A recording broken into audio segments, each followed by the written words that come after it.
तर दुसरीकडे अकोला जिल्ह्याच्या अनेक भागामध्ये बोगस आणि निकृष्ट दर्जाच्या बियाण्यांमुळे शेतकऱ्यांना फटका बसलेला आहे। बाजारामधून खरेदी केलेलं बियाणं उगवलेलंच नाहीये, त्यामुळे शेतकऱ्यांवर आता दुबार पेरणीचं आर्थिक संकट उभं राहिलेलं आहे आणि त्याशिवाय जी दुबार पेरणी केली तरी देखील त्याला उगवायला वेळ लागेल आणि त्याच्यानंतर मार्केटमध्ये जाईपर्यंत आणखी खूप उशीर होणार आहे। उरळ, डोंगरगाव यासह विविध गावांमधून तक्रारी आलेल्या आहेत। या प्रकरणी दोषी कंपन्यांवर तात्काळ कारवाई करून शेतकऱ्यांना मोफत बियाणं उपलब्ध करून द्यावे अशी मागणी शेतकऱ्यांकडून केली जाते।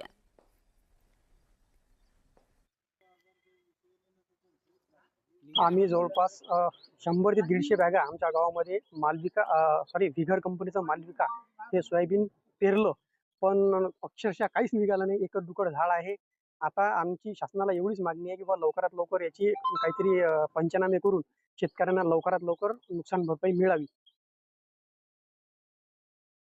तक्रार वगैरे कुठेच केली नाही अजून कोणी पण आलं नाही आमच्या शेतीवर। आम्ही 2 बॅगा पेरल्या होत्या मालविका कंपनीच्या, तर दुबार पेरण्याचा केल्याशिवाय पर्यायच नाही। त्याला परत तितकाच खर्च लागेल जवळपास। अडचण म्हटलं म्हणजे आता पहिले 10 बॅगा 35,000 मध्ये 3,500 रुपयाची एक बॅग आहे। तर आता तुम्ही सांगा मला 3.5 10 बॅगा आणल्या तर 10 बॅगा तर 50% उगवण शक्ती झाली त्याची। आता हे डबल पेरल्याशिवाय आम्हाला पर्याय नाही आणि आमच्यापाशी काही सध्या पैसे नाहीत, काही नाही। आता कायच्या माथं पेरा आम्ही।